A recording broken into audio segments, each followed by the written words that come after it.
Welcome to a video about one of poker's most key skills, hand reading. So often in private tuition and coaching, I'll ask my students to hand read their opponent to figure out what their opponent's range might look like roughly in a spot, and then to try to determine the best play based on that analysis. And people can't do it. People are very bad at it these days. And this is partially just due to it being a really tricky thing to do. It's a key skill, but it's not a core skill. Hand reading isn't something you're just supposed to be able to do right away. So let's work on it. Hand reading is about finding the right level of specificity. It's about not being too vague, but also not listing every single combo like a machine. I think he's got king jack. I think he's got king 10. I think he's got flush draws. Like, that's not going to help you. You're not a machine. You're a human being. So try to put things into chunks. Put things into boxes. Talk about what villain's range is kind of like. Once you do that, you'll develop a sense of how it might be different from the theoretical stuff you've studied. And once you can do that, you can figure out a deviation or exploit. We talk about a lot of those in our course, Cash Injection. Check it out on carrotcorner.com. But for now, I'm going to give you some free insight into how to hand read properly. Let's get going. There's a 200 zoom pool awaiting. I've got one hand already loaded up in the replayer. It's going to be super instructive for this purpose. We have ace-8 offsuit in the big blind, and our first decision is what to do pre-flop. Would you call? Would you fold? Would you 3-bet? Only one of those options is bad, and that is, of course, fold. This is anything but fold. This time I 3-bet. I have a very specific technical reason for this. I wanted to end the hand so I could actually start recording the video. But then a really fascinating pot occurred on the first setup hand for the video. I love it when this happens. So it means we get to start out in the replayer and really get our teeth into something juicy from a hand reading point of view. Let's not hand read here. Let's not hand read the opponent in this spot. Why? Because that's an absolute waste of time. You should know roughly what a calling range looks like against a 3-bet. You should have a vague feel for it, in the same sense that I can have a feel for this can of juice without knowing the configuration of the atoms in the juice or the can. When I reach around for this in the dark, I just know what it feels like. I know that that's what I'm holding. When you're against the button range, you just have a vague kind of idea of the range, which is good enough. Queen 10-8, don't hand read. You can talk about this board. You can talk about how good or bad it is for your range, his range. You can come up with an idea here about a betting frequency for your range, a strategy, a rough roadmap. I don't think this board is amazing against the button cold caller. The queen, the 10, the 8 are pretty interconnected in a way that's going to hit most of the suited cards and pairs that he's going to flat here. 10s, 8s, things like this. King jack suited, queen jack, ace queen, king queen. The list goes on. I don't want to list every hand. I'm just showing you some examples. Sometimes I will do that. Going to build some checks here. I think this hand makes a really fine check. I think this hand might actually be a pure check, meaning that check is better than bet. There aren't many hands like that that's the case for. If I do bet, I'm going to bet small here, but I decide to check. Villain bet 6.9 and we decide to call. I think this is already getting pretty damn close to indifferent. The problem with this hand is that against villain's bluffs, we're actually quite, only moderately ahead. We're not doing amazingly. And against villain's value range, we're going to be doing very, very badly. We are getting 4-1, however, and when you're getting 4-1, sometimes you make allowances for these things that you call anyway. We also have 5 outs that are rather appetizing, and 8 is an extremely good out. It makes trips that blocks his set, and it's just really strong, and an ace is reasonable. Obviously, king jack gets there on an ace. It's not the best, but it's reasonable. So we decide to call. Are we hand reading at this stage? Yes and no. There's certain types of hand that we would start to reduce in likelihood in villain's range. Things like 9s, for example, I think are less likely to do this, although it's still possible. Things like 7s are a bit less likely to do this, although it's certainly possible to bluff that hand. And then the hands that become a bit more frequent are just things like pairs, top pair, big hands, draws, ace jack, ace 9, bluffs like this sort of thing, right? We're doing some vague hand reading here, not being too precise yet. Hand reading is not about precision. It's not about listing every combo. So we turn 2 pair, but as we mentioned, it's a pretty grim out. It's not an amazing 2 pair. And if we do face a bet here, we're just going to be in call territory, I think. I don't believe we can actually jam this hand. It's a bit too weak. It's a bit too mediocre. Fortunately, villain checks back and we river the 3rd nuts. Pretty excellent spot. 4th nuts technically, but he doesn't have pocket aces here with this blocker. So losing to ace queen and ace 10, which are possible. I don't think ace 10 would bet flop very often. Only ace 10 suited exists. Ace queen is a bit more likely, but obviously worrying about that would be obsessing, in tunnel vision about a tiny part of villain's range. So we're very happy here, but that's not to say we've figured out what to do yet. So this, as far as I'm concerned, is very much the point in the hand where we want to commence hand reading. I think our opponent's range here is actually fairly capped, and we block the mediocre hand that could actually call large bets at a high frequency. When we're hand reading villain, we should say that there are very few combos of things like king jack or a bolt of 8s or 10s after we check the turn. So going all in with these blockers looks to be something that's just never really going to get called, and I think overfolded in practice. That's hand reading to say that the true range that villain arrives with here is likely going to overfold. Another thing that we can say here is that villain's second best hands are therefore quite weak. There are things like a queen, a 10, pocket jacks if he's flatting that, pocket 9, something really quite bad. And I think it's also fair to say that villain has very minimal air here, because things like 7s are just unlikely to get to this point. They are kind of air now. Even if he does have 7s or 6s here, I'm not sure people are going to bluff river that often in this spot. So what that vague hand reading really tells us is that going all in or making a really big bet doesn't seem very fruitful here against villain's true range in terms of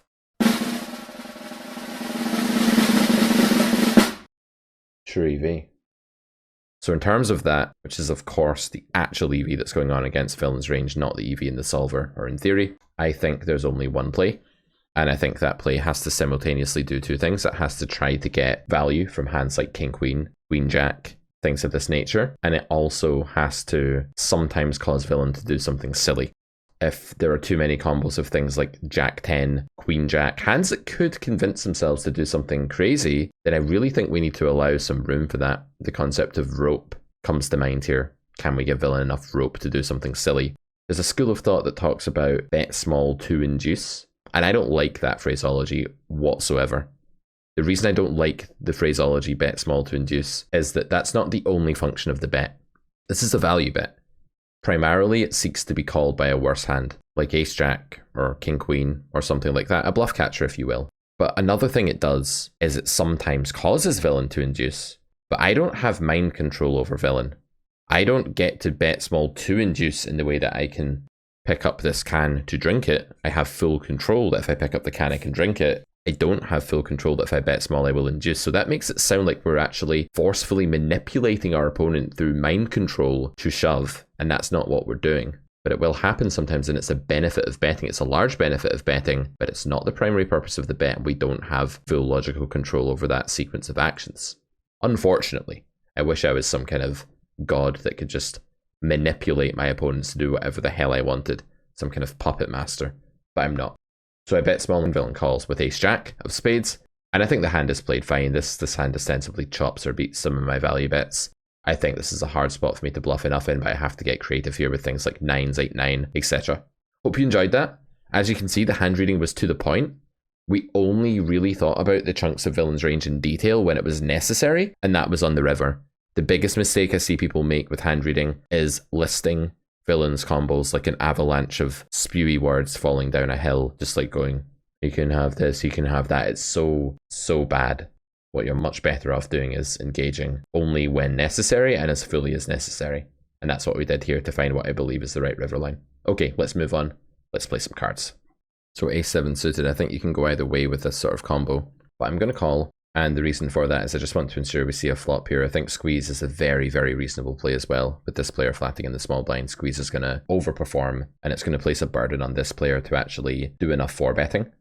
So when you have a weaker player flatting small blind versus button, you very much have a spot where squeezing becomes amazing, and this player knows that if they don't react, then squeezing just becomes really amazing, because you have such a weak capped range here that's never going to 4-bet or defend itself properly. Therefore, either this player is reacting well to squeeze and neutralizing it, or maybe even making it bad, or they're not reacting, in which case it remains the best line. Generally with hand reading, when you see check, check, pot in a multi-way pot from a fish, what do you guys think that means? Pause the video, have a think about it. But what it means is that this player's range is incredibly strong. Waiting until the river to then pot it is not a lucrative, attractive seeming line to a weaker player. Therefore, they're just going to have a disproportionate amount of value bets in their range there. There's a certain element of greed, desperation, making up for lost ground that's going to make them underbluff that spot. Jack 9 here, this is a little bit outside of our normal 3-bet range, but I'm going to 3-bet because I want to get into a spot for you guys. This won't be bad or anything.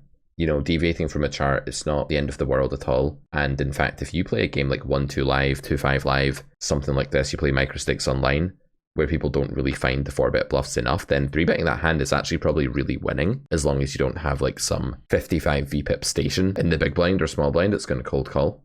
Jack 10 suited in the big blind here. We're going to start with a call. Queen 8-3, going to check. Hand reading is going to be very vague on flop. If villain bets small here, we can imagine they're betting really often. On the 8 turn, I'll probably just use a B75 because it does uncap villain to trips quite a lot. I don't think overbetting is as good on this kind of texture. I can check this hand to check raise, I can bet, I can do all kinds of things here. I'm going to start with a bet this time. Again, I'm not running the RNG today, I just really want to focus on hand reading. It doesn't really matter what I do. And on the river, I guess this is not the sort of combo I want to bluff, but from a hand reading standpoint, it's quite important to note something. And that's that when the board pairs here, villain is supposed to fold full houses to a big bet at some frequency, some of them. And I think this is a very underfolded node by pool. Very underfolded. I think actually if I bluff here, I'm going to be losing a lot of money. And that shouldn't actually be the case. Bluffing here is something I should be fairly indifferent towards. Like, okay, maybe with the Jack and the 10, kind of pseudo fake tanking here. With the Jack and the 10, I'm not meant to bluff this combo because I block busted gutter, which is villain's primary folding region. However, I can definitely see that bluff on the river by me being highly losing in that spot. Maybe it's a bit losing in theory, I don't know. Solver nerds, fire up your solvers, let me know. But I think in practice, that play is very underfolded in that spot. It's just simply not the case that people are going to be balanced when they're facing aggression on the river in every spot. 8-9 off over here, we just completed. We're going to get into an interesting one here.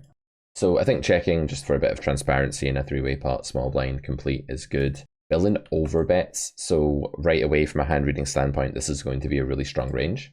I don't expect that much ace-king to limp pre, which is good for my implied odds. And I think calling here is kind of mandatory. I think raising is abysmal, like very, very bad. When you can hand read properly, you'll see how bad raising is here because this opponent has a really strong range that's liable to just start overbetting and stuff like that. This board couldn't have run out any better for my drawing range. You can have some king-queen, it's unlikely. It's most likely just has some sort of one pair here after the turn check.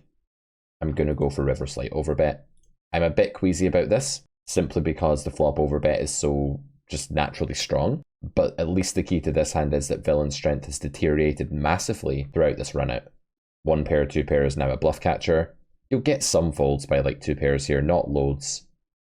And yeah, the call with Jack 7, we've just run into, unfortunately, the player archetype that's going to station us there and then throw snow at us, which is a good reaction when you station someone with a hand like that, I think that's fair. But yeah, from a hand reading standpoint, there's not a lot to say other than villain's range will be too capped on the turn. They're unlikely to protect the checking range enough. I think we should actually give this guy the active recreational tag. He's very much shaping up that way. Getting 4-bet over here, just having to fold, tough times. But that river spot with the 9-8, that's something in Carrot Poker School. Of course, you can get over at carrotcorner.com, the theory course, the big one. In grade 2 of that, which is the middle grade, the intermediate grade, we dig deep into a concept called river blunder theorem, which is the idea that when you get to the river with a really strong range that doesn't have much air in it, against a weaker range, especially a capped one that your opponent has by checking back the turn, you're actually going to be doing really, really well in EV, range versus range, and therefore your fold equity is quite high and you should bluff the bottom of your range. Now, for whatever reason, villain found some excuse to call the Jack 7 there, which is going to happen. There's not a lot you can do about it, but it's worth noting that that spot is not only probably a really winning bluff in practice, needing about 50-something% fold equity. I'm pretty sure we're going to get that, but also, just theoretically speaking, it's pretty good as well. I'll just take this spot to introduce donk betting over here. So we flat Jack 5 out of the big blind. We lead small on 7-6-4. 7-6-4, as long as it's not monotone, is going to be a really nice board for our range. The 8's another really nice card for our range where I think you can do a lot of big betting, you can do a lot of small betting. There's a ton of stuff you want to do. I'm just going to bet large here. And I'm going to do this with a ton of my range. I obviously don't want the club to come on the river here with only a Jack high flush draw. It's going to be one of the weaker flush draws that exists.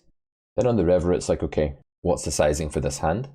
I think overbet makes a lot of sense because we polarize ourselves to 10-9 and 5x here. And I don't think it's too much to go for a B150, especially against cutoff, who only has the 10-9 suited, not the 10-9 offsuit. So going for overbet here seems nice. You'll notice I went for a slightly bigger overbet here. This pattern is just that when I'm against a weaker player, I tend to think that it doesn't matter much whether I go for B150 or B120 or B110 or whatever. The fold equity will be very similar, but against the reg, I'm just kind of sticking to more of a paradigmatic sizing scheme that's just like preset and overbet is my larger sizing there. So I think that's a very difficult bet size to defend against, actually, which could be an indication that it overperforms as a bluff and underperforms for value, but I think it's still fine. There's another Carrot Poker School concept called greed theorem, grade 2, lecture 6. There's 10 lectures in each grade, 3 grades. It's a very thorough course. And in lecture 6, we talk extensively about the idea of maximizing the magnitude of the pot you win when you get called instead of the frequency you get called at. This is a really key concept. So in that spot, I'm more concerned with, villain isn't going to raise me a lot if I bet smaller. I'm not going to make a lot of money from them bluffing me. It's very hard for any human really to find enough bluffs in that spot. So instead, what I'm going to do is prioritize the pot size I win when I do get bluff caught there. Obviously, I'm bluffing a ton in that spot too, and just seek to maximize EV that way. So it's not always about trying to get called or targeting, finding a size that you've psychically decided they're going to call and target that. That's not really what you want to do. We open pocket jacks, big blind calls. Going to go ahead and play a check back range on this flop at some frequency. Jacks without a diamond is going to check back more than most hands. We're going to check back here. Now, the hand reading on this turn really depends on who villain is. If they're some kind of weaker player, we can imagine that they are just underprotecting this checking range. I'm going to go for something a bit goofy here, which is a small bet. I don't know who the opponent is, and if they are a weaker player, I think it's going to perform quite well. I have another hand to show you on the other table that's simultaneously going on here. If this one ends or the other one becomes more interesting, I'll switch to it. Large check raise here is kind of an interesting thing to face. Villain is saying they have a king, they have something like threes full, or they have a deuce. My instinct is that this is more likely to be overbluffed than underbluffed, and I think the two jacks blocking king jack here, not really blocking any bluffs, are quite a good call. So I'm just going to call here and take it from there. Meanwhile, over here, I decide to turn this hand into a bluff. If I was button, I checked back the flop here. Cutoff versus big blind, I probably wouldn't do this, but on button I do. So now it's just very possible. We're obviously going to check back river. I think people check too much king x here when they should really value bet. So there's no way we have a value bet here. Obviously villain polarized on turn. So here we're going to check back. The tank is not a genuine tank, but yeah, I think that turn spot is probably overbluffed. And I want to talk about how hand reading really fits in there actually, because this is probably a great hand to conclude with today. So we open, cutoff, unknown player calls in big blind. We check back the flop this time, which I think is fine. Some people bet range here, you really don't have to. And in fact, if you think about it, weaker players are going to have a way tougher time dealing with a check here than a bet. Being aggressive isn't always the best way to pose the most problems to your opponent. Because if we were to check back here, which we did, they have their entire range and they have to micromanage that range. That's a huge plethora of garbage combos. Loads and loads of trash here for them to control their frequencies with. So if I do face a lead here against a recreational, it's one of the juiciest taking candy from a baby spots you've ever seen. If you play the spot live and you check back this flop, you should check back this flop against an unknown player live unless they're really passive seeming. And then when they bet the turn, you should just laugh and then call river. This is something we talk about in cash injection. That's our exploitative course. You can grab at Carrot Corner and we outline ways of manipulating the opponent's ranges into sort of, let's say, decision gates where they become really, really unbalanced, and then we pounce, then we take advantage. It's like leaving cheese out in a mouse trap for a mouse or something like that. Anyway, we check, and then I go for this bet because against an unknown, again, it could easily be a recreational player. I don't know. Could not be. And this is where you guys jump in and say, quibble and dump because a 9,000 NL crusher actually, Pete. So now that you've done that, and now that I've ignored it, we can continue. There's so much scope for this bet to cause villain issues. Far more issues than the bigger bet would cause. So while my toolkit, my theoretical strategy, my reg on reg battling weapons here would be like a B75 probably, or maybe even an overbet, what this bet does is it says to this weaker player that could have all the combos of 4-5 offsuit as we saw, but also Queen 7 of spades, some garbage. It says, hey, see if like 20% of the time or even 10% of the time you want to do something stupid here, be my guest. You're welcome to. I've left your range wide. This is hand reading 101. I've left it very sprawling and wide and weak. And now I invite you to do something stupid. Is this bet small to induce? No. It's a value bet. It's a fucking value bet. But it might sometimes induce. I can't force that to happen. I didn't mind control my opponent into raising the 4-5, and obviously raising the 4-5 is a fine play. The kind of hand that he's allowed to raise out of position here is exactly 4-5. That can check raise, it can lead, it's fine. But that's not the point. I didn't exploit my opponent here. I didn't get him necessarily to bluff a hand he shouldn't bluff. But sometimes I will. Sometimes I'll get him to do this with some garbage because he's just not a good player. He doesn't understand how the game works. But when you hand read here, what you really see is that the value range is tiny. So if the starting range is very wide, again, we're using adjectives here. We're not using lists of combos because those become too hard to process. We're not computers. We don't have strings of ones and zeros or combos as inputs. We're using adjectives. We're saying the base range is really, really wide. It's got a million combos. The value range is tiny. Unknown player, extremely wide base range, tiny value range. If they're ever bluffing, they are over bluffing. If they're never bluffing, more power to them. They have threes full, they have a deuce, they're going to take my money. Okay, whatever. I don't care. If they're ever bluffing, they're over bluffing. But wait, guys, I forgot. They never bluff. I forgot that. God, you should have told me. Tell me in the comments. I forgot that they never bluff. One of the most pitiful, sad, and inaccurate bullshit thought processes that's ever existed. Bin that, please. Trash it. Get rid of it from your game. They never bluff is some kind of parasitic poison. It's so false. It's unbelievable. It's not even just false. It's an anti-truth. It's so false that it's like the opposite of the truth. It's not that they always bluff, okay, not quite. But in this spot, they overbluff. The pool is overbluffing tremendously. So really easy call. From GTO standpoint, this is a good call as well for a few reasons. One, villain doesn't really have many overcards to jacks here. So their bluffs are like only straight draw, just gutter or something, or flush draw. They're not going to have like overs and a flush draw very often. And secondly, this is just nice blocker-wise as well. It's drawing to a boat, so on the Jack of Diamonds, we actually make a boat. That's really cool, right? So we actually want villain to have a flush draw and for the Jack of Diamonds to come. If the board wasn't paired, that would not be the case. And another final point here is that we unblock most bluffs and we block King Jack, which is definitely a value raise in this spot where ranges are quite wide and weak. So yeah, big fan of my turn call here. Obviously checking river. This hand again doesn't show that he's overbluffing. I hope that hand reading was useful. I really hope it was. If you enjoy the way I think about the game, the way I teach the game, talk about poker, there's loads more organized paid content over at carrotcorner.com.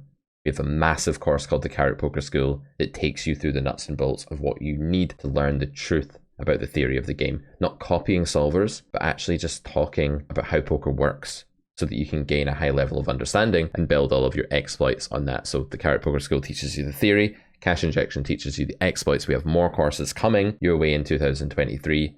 Check it out if you like it. If you don't want to do that, then I really, really appreciate it if you would subscribe, like the video, leave me a little comment to let me know what you think, and we'll be back with more content very soon. Hope this has been useful, guys, and have fun hand reading. Bye for now.